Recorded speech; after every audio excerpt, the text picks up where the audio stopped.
Welcome back to The Explainer, everyone. Today, we are looking at what is honestly one of the most epic, sweeping historical dramas in human history.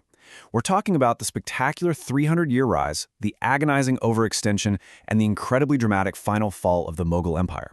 We're going to unpack exactly how a small, agile band of warriors managed to conquer the Indian subcontinent, how their very success eventually sowed the seeds of their own destruction, which, by the way, is a lesson that absolutely still applies to massive superpowers today, and how the empire finally met its end. Okay, let's dive into this. Here is our roadmap for today.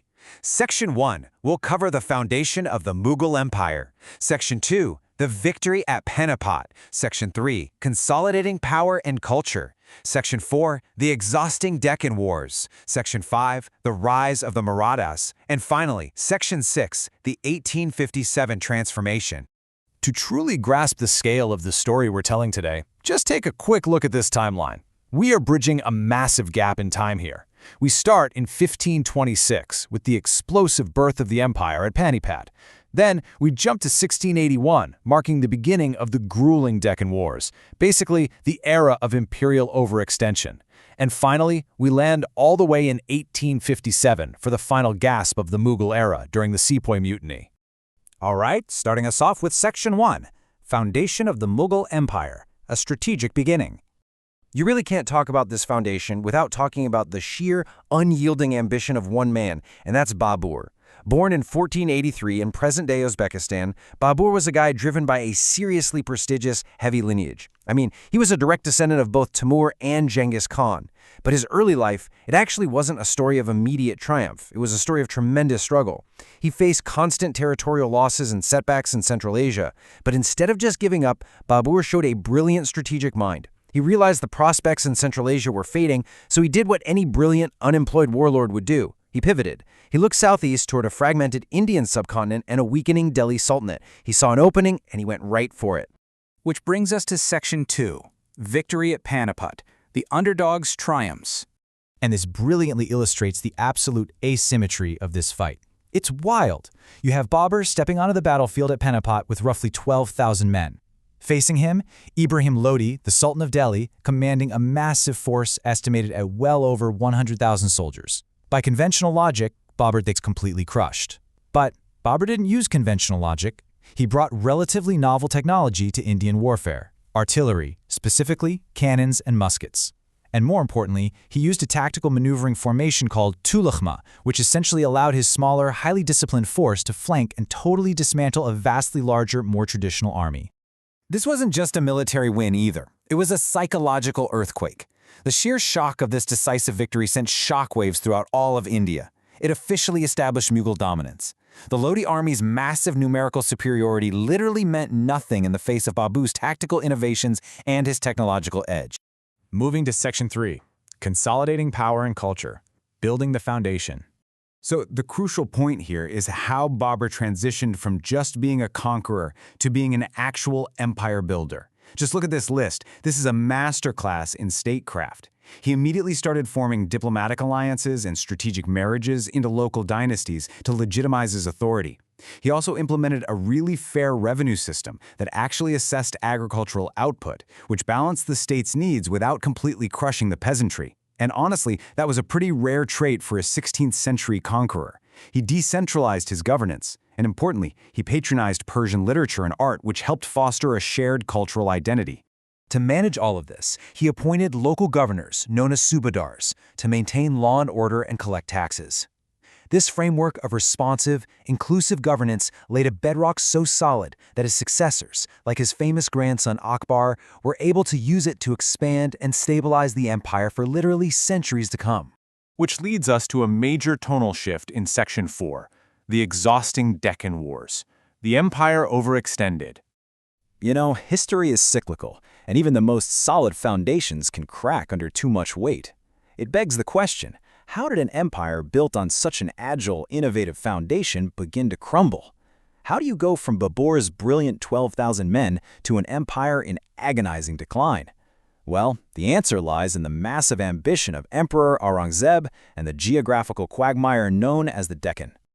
Now, what's really interesting about this slide is this staggering number, 500,000.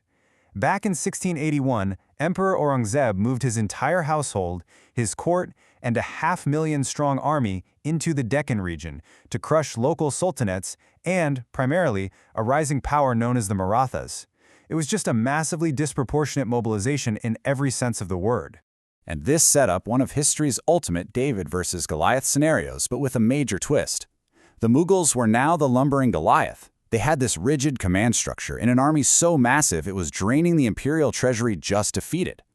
The Marathas, on the other hand, played the role of David.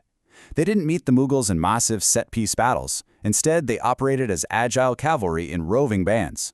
They continuously harassed Mughal supply chains, using the rugged terrain of the Sahyadri Mountains totally to their advantage. They essentially starved out Aurangzeb's massive army from the inside out. Let's look closer at that in Section 5, Rise of the Marathas, a resilient insurgency. The Maratha resistance wasn't just a flash in the pan either. It was a sustained, multi-generational evolution of leadership. First, you have Chhatrapati Sambhaji, who even went so far as to shelter Aurangzeb's own rebellious son, Akbar, and utilized fierce guerrilla tactics until he was eventually captured and executed in 1689. Now, Aurangzeb thought the war was won right then. He was wrong. The Marathas simply crowned Sambhaji's brother, Rajaram, who escaped all the way south to Jinji. This genius move pulled the Mughal army into a brutal, draining 7-year siege. And when Rajaram died, his widow, Tarabai, stepped up and took charge in 1700, not only defending, but actively expanding Maratha raids deep into Mughal territory. For 25 years, a quarter of a century, that is how long Aurangzeb stayed locked in this entirely unwinnable conflict in the Deccan. By the time he finally gave up hope and died of a fever in 1707, he had lost an estimated 1/5 of his massive army, not to mention completely draining the vast wealth of his empire. Let's move to the aftermath and see how this builds, because this exhaustion drastically redrew the geopolitical map of India. With the Mughal treasury completely empty and their military aura completely shattered, the Marathas basically exploded across the subcontinent, expanding into Malwa and Gujarat. Meanwhile, the once monolithic Mughal Empire splintered. Regional Mughal governors, realizing the center could literally no longer hold, asserted their independence. This created fragmented kingdoms like Hyderabad, Oudh, and Bengal. The golden era of the Mughals was unequivocally over. And that brings us to our final act, Section 6, the 1857 Transformation, the final curtain. We're going to jump forward almost 2 whole centuries now to the mid-19th century to an event defined as the Sepoy Mutiny of 1857, or the First War of Indian Independence. This was a massive anti-colonial uprising against the British East India Company. Now look, from a strict military standpoint, the rebellion was ultimately unsuccessful in its immediate goals, but its historical impact, absolutely earth-shattering. This mutiny acted as the ultimate catalyst for Indian nationalism. It was the moment that fundamentally transformed colonial rule, leading the British Crown to step in and take direct control of India. And crucially for our story today, it marked the absolute, official end of the Mughal Empire. The British exiled the very last, nominal Mughal emperor, formally closing the book on an empire that had defined the subcontinent for over 3 centuries. Which leaves us with this final thought. We've traced this incredible arc together today. We saw a brilliant, dynamic empire built on the backs of just 12,000 highly disciplined men. We watched it grow so massively that it was ultimately exhausted and bankrupted by its own sheer size, falling to the agile guerrilla tactics of the Marathas. And finally, we saw its remnants totally swept away centuries later by the dawn of modern nationalist movements. So, looking at this epic rise and fall, what does this tell us about the inevitable, cyclical life cycle of all global superpowers?